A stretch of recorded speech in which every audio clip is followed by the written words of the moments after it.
You work 40 hours a week. Maybe more. You get 11 vacation days a year, if you're lucky. You're one medical emergency away from financial disaster. And you haven't had a full week off in, 3 years? Meanwhile, there's a country where workers average 33.6 hours per week, get 25 mandatory vacation days, enjoy 49 weeks of paid parental leave, and somehow, they produce $123.60 of GDP per hour worked compared to America's $97.70. I spent 47 hours digging through OECD databases, labor statistics from both countries, and government policy documents to understand how this is even mathematically possible. And what I found will either infuriate you or blow your mind. Here's the kicker. By the end of this video, I'm going to reveal the exact dollar amount the average American worker is losing every single year because our system is designed this way. That number? It's not going anywhere until the very end. Stay with me. Look, if you came here for shallow, Norway has free healthcare takes, you're in the wrong place. This channel isn't about recycling the same surface-level garbage you've heard 1,000 times. We're here to dissect the raw numbers.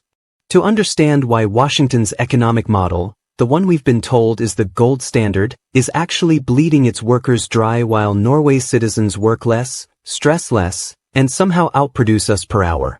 If you're tired of being fed platitudes instead of data, if you want to understand the systems that govern your life, if you're ready to see what real work-life balance looks like when it's engineered from the ground up, hit that subscribe button right now.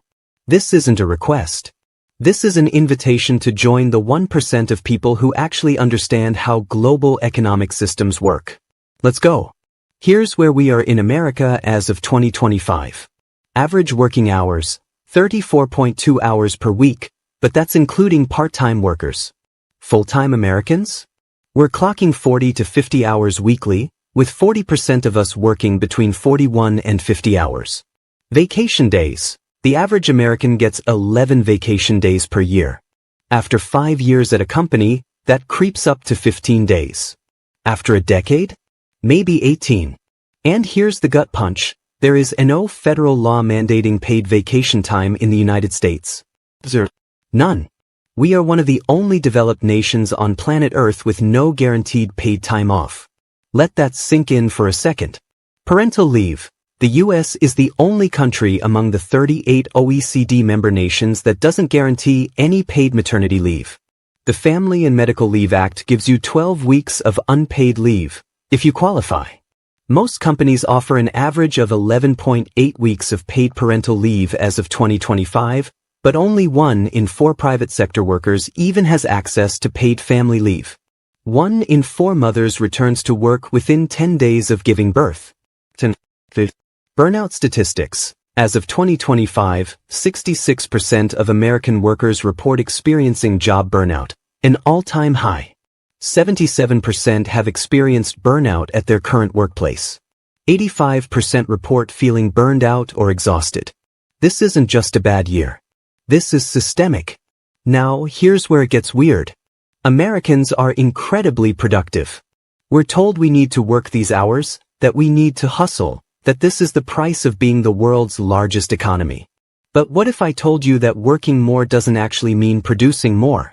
Before we jump into Norway's model, I want to pause for a second. If you're still watching, you're not like most people. Most people hear, Norway has better work-life balance, and they click away. That's nice for them, they think. But that's not us. But you're different. You're asking the hard questions. You're wondering, why? What are we missing? That makes you part of a small group of people who refuse to accept the status quo without interrogation. People who don't just want to survive the system, they want to understand it, challenge it, maybe even change it. If that's you, subscribe. Because every video on this channel is designed for critical thinkers who want the full picture, not the sanitized version. Now, let's talk about Norway. Norway's work-life balance isn't an accident. It's engineered. Let me show you the math. Working hours. The Norwegian Working Environment Act caps the workweek at 40 hours. But here's the thing. Statistics Norway reports that the actual average is just 33.6 hours per week. That's almost an entire workday less than Americans every single week. Let's translate that into human terms. Over the course of a year, Norwegians work approximately 1,420 hours annually. Americans? We're at 1,750 to 1,800 hours. That's 330 to 380 extra hours every year. Almost 2 full months of extra work. Vacation days. Norway mandates 25 working days of paid vacation, not including public holidays. Since Saturday counts as a working day in their system, this translates to roughly 5 weeks of actual vacation time. And unlike America, where vacation days are a perk your employer may or may not offer, in Norway, this is the law. Every single worker gets this. No exceptions. Public holidays. Norway has 10 public holidays. Combined with their 25 days of vacation, Norwegian workers have 35 days off per year minimum, before sick leave. In America, we have 0 federally mandated vacation days and 0 mandatory public holidays. The average is 11 vacation days and maybe 6 to 8 public holidays if your employer is generous. Parental leave. Here's where it gets wild.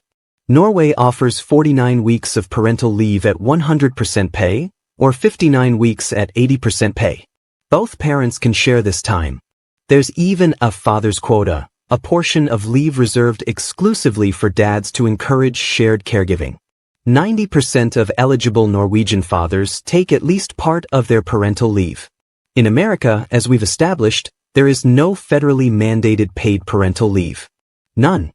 Now, you might be thinking, okay, sure, Norwegians work less and get more time off.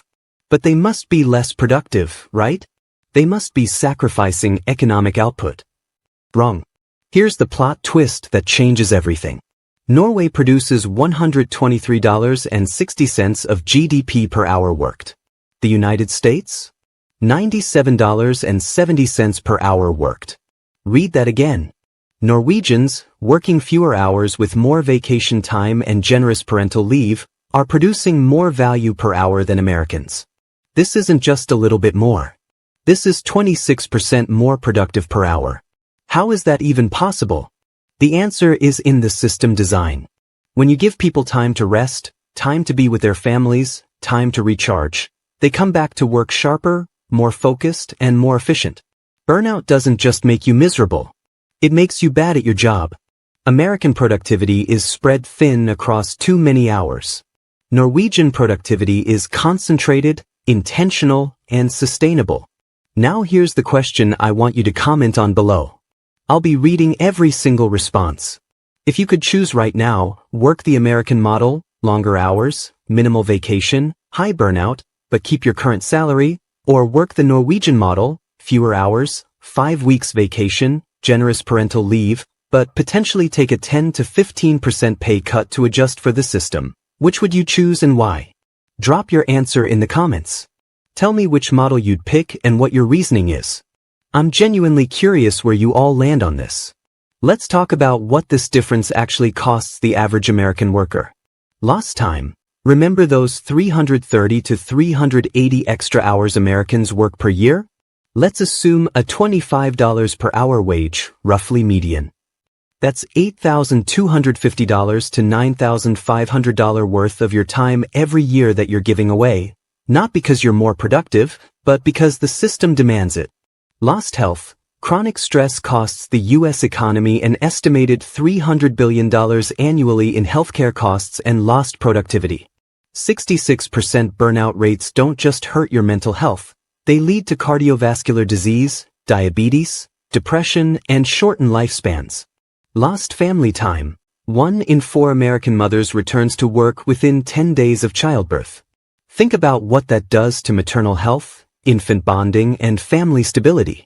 Norway gives parents nearly a full year. We give them a week and a half. Lost innovation. Exhausted workers don't innovate. They survive. They check boxes. They meet deadlines. But they don't create. They don't think creatively. They don't push boundaries. Norway's model isn't just about kindness or quality of life, though it absolutely delivers on both. It's about building a system where human beings can perform at their cognitive best. And the data proves it. Norway ranks 5th in the Global Life-Work Balance Index for 2025. The United States doesn't crack the top 20. But here's where it gets uncomfortable. This isn't an accident. This isn't a natural market outcome. This is a choice. American policymakers have chosen not to mandate paid leave. Employers have chosen not to offer it unless forced. And culturally, we've internalized the idea that overwork is noble, that grinding is virtuous, that rest is laziness. Norway chose differently. They built their labor laws around the idea that workers are human beings, not productivity machines. That families matter. That mental health matters. That a well-rested worker is a better worker. And the GDP numbers don't lie, it works. Quick note before we get to the final reveal. This video is part of a larger investigation we're running on Nexra into how different economic systems treat their workers. We're comparing the US to the Nordic model, the German model, the Japanese model, breaking down the math, the philosophy, and the outcomes. If you want to see the rest of this series, you need to subscribe.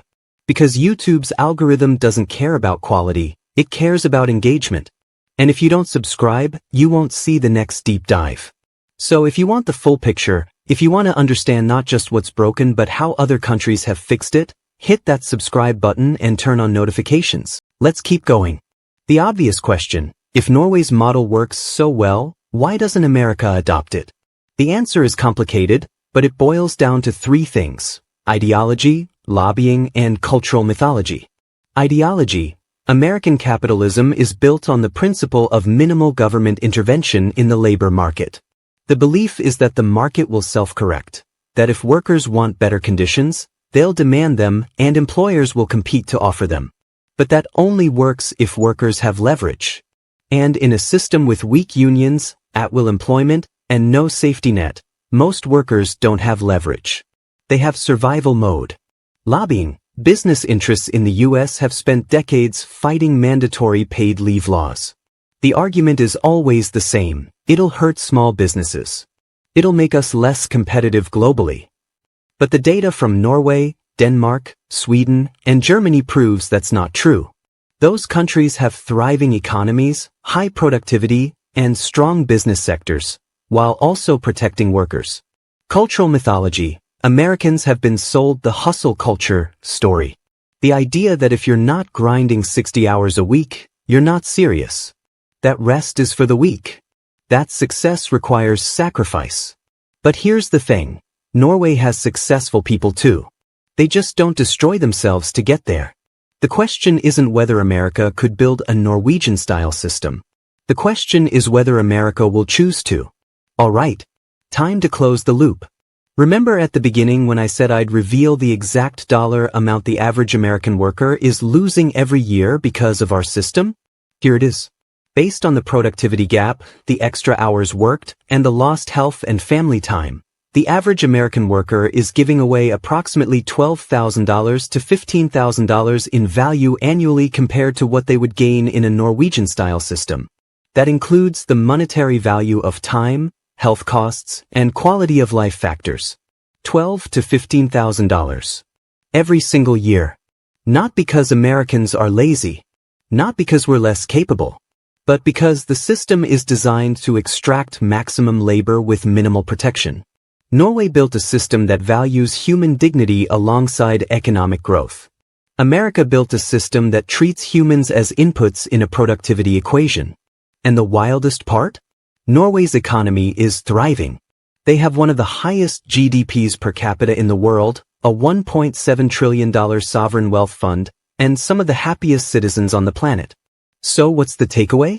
Work-life balance isn't a luxury. It's not a utopian fantasy.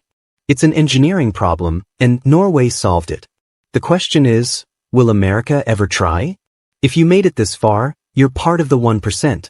Most people don't have the attention span to sit through 18 minutes of dense economic analysis. But you did. That means you care about understanding the systems that shape your life.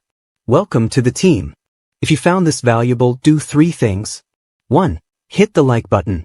It tells YouTube to show this to more people who need to see it. 2. Share this video with someone who's burned out, overworked, or wondering why the system feels rigged. Because it is. 3. Subscribe and turn on notifications because we've got more deep dives coming on healthcare, housing, education, all the systems that are broken in America and how other countries have fixed them. This is Nexera. We don't do surface level takes. We do the math. I'll see you in the next one.